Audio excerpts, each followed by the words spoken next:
Lambaikan tangan saudara. Haleluya, haleluya. Terima kasih ya Tuhan Yesus. Kuasa menyata dalam gereja ini. Kuasa Yesus nyata dalam kehidupan kita, saudara.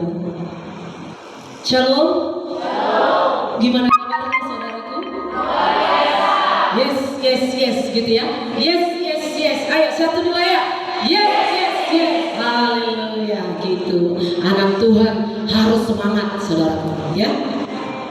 Apapun masalah kita, apapun pergumulan kita, ya, apapun yang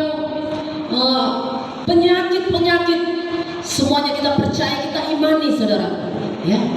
Karena yang akan saya angkat tema pada saat ini, nasihat doa Yesus buat kita, supaya kita tidak asal berdoa, supaya kita tidak sembarangan untuk berdoa, agar kita benar-benar tahu bagaimana cara berdoa yang benar, dan Tuhan akan menjawab doa-doa saudara yang dikasihi Tuhan. Amin. Sebelum saya menyampaikan firman, alangkah baiknya pepatah mengatakan tidak kenal maka tak sayang. Nah, karena itu perkenalkan, nama saya Pastor Nomiris Simangunsong MTH. Saya diundang oleh Bapak Pembina kita, ya, oleh Bapak Pembina kita berangkat ke Medan, saudaraku yang terkasih. Jadi saya diundang untuk menyampaikan firman Tuhan pada saat siang hari yang berbahagia ini. Suami saya Marga Nenggolan, saya punya anak 4. Pelayanan saya sebelumnya di GBI Cipta Asri dekat tempat tinggal saya. Di situ saya lama pelayanan dan pengabdian. Bahkan sudah keluar kota juga. Saya ada diundang-undang orang khotbah. Jadi saya siap selagi saya masih kuat, ya. Tuhan nyatakan, karena hidup ini adalah kesempatan untuk melayani Tuhan, saudara. Karena hidup kita ini tidak lama di dunia ini, saudara, ya.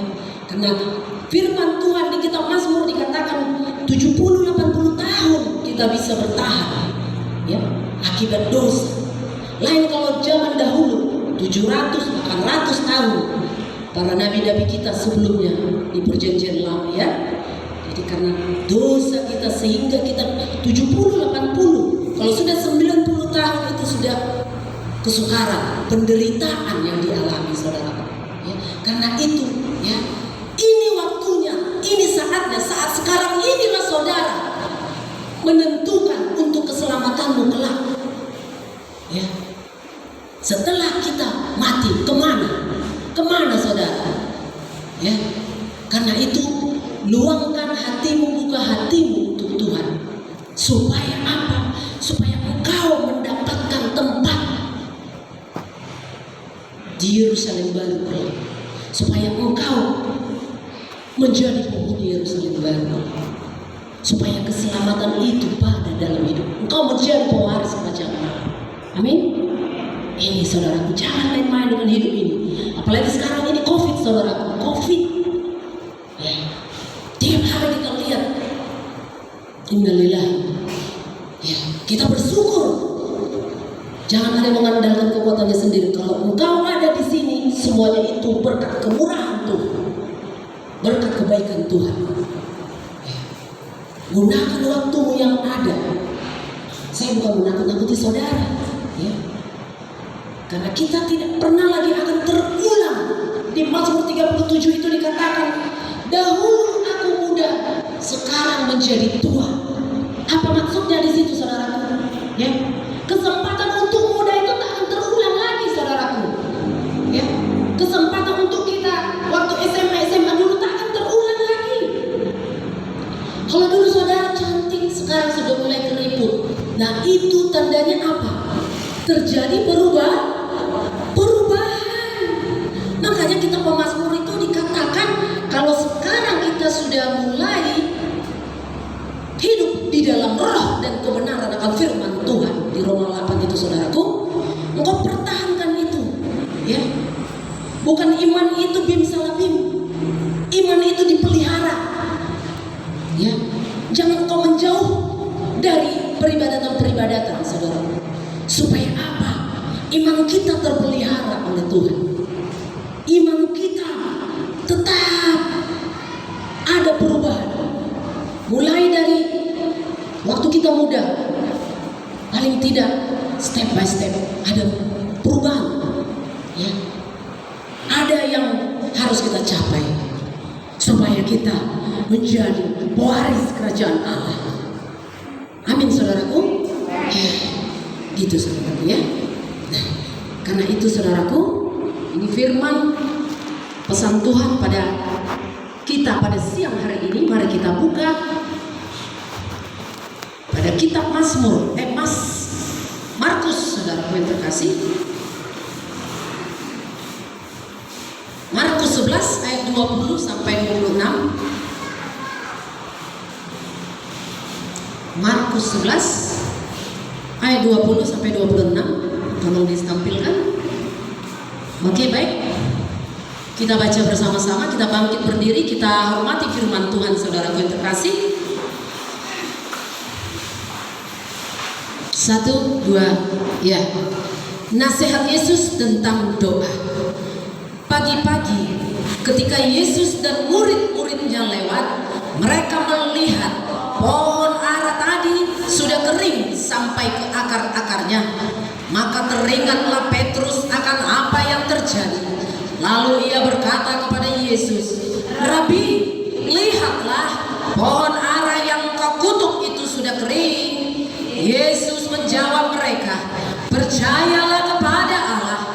Aku berkata kepadamu, sesungguhnya barang siapa berkata kepada gunung ini, beranjaklah dan tercampaklah ke dalam laut, asal tidak bimbang hatinya, tetapi percaya bahwa apa yang dikatakan itu akan terjadi, maka hal itu akan terjadi lagi. Karena itu aku berkata kepadamu, apa saja yang kamu minta dan doakan, percayalah bahwa kamu telah menerimanya, maka hal itu akan diberikan kepadamu." Ayat 25. "Dan jika kamu berdiri untuk berdoa, ampunilah dahulu sekiranya ada barang sesuatu dalam hatimu terhadap seseorang, supaya juga Bapamu yang di surga mengampuni kesalahan-kesalahanmu. Tetapi jika kamu tidak mengampuni, maka Bapamu yang di surga juga tidak akan mengampuni kesalahan-kesalahanmu." Silakan duduk, Bapak Ibu terkasih dalam Kristus Yesus. Alangkah indahnya firman Tuhan ini saudaraku ya. Kenapa sih saya harus menyampaikan pesan ini? Kenapa tidak ayat yang lain saudaraku? Ini yang Tuhan pesankan buat saya ya. Di situ saya diundang sama Bapak rohani kita, Bapak Pembina.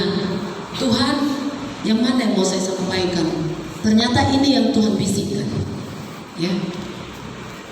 Di pergaulan ini saudaraku ya, banyak kegerakan rohani saudaraku yang melanda gereja Tuhan saat sekarang ini ya. Apalagi saat pandemi ini saudaraku ya, banyak tempat-tempat peribadatan, gereja-gereja, masjid, apapun itu bentuk-bentuk perhimpunan, bahkan seminar-seminar juga banyak mengadakan sekolah doa, pendidikan doa ya, sampai menjamur ke daerah-daerah saudaraku. Kenapa kita harus terus melaksanakan doa? Terakhir ini juga diundang Bapak Haji juga, kita berdoa khusus yang BPH PGLI ya. Kita diundang di gereja Pengembalaan Pak Edi di Piayu itu saudaraku. Kita diundang untuk berdoa untuk Kota Batam. Apa maksudnya di situ saudaraku? Ya. Banyak diadakan seminar-seminar, dengan semaraknya kegiatan berdoa dilakukan di setiap gereja saudaraku ya, memicu menjamurnya pengajaran ilmu-ilmu berdoa yang ditekankan di sini ya.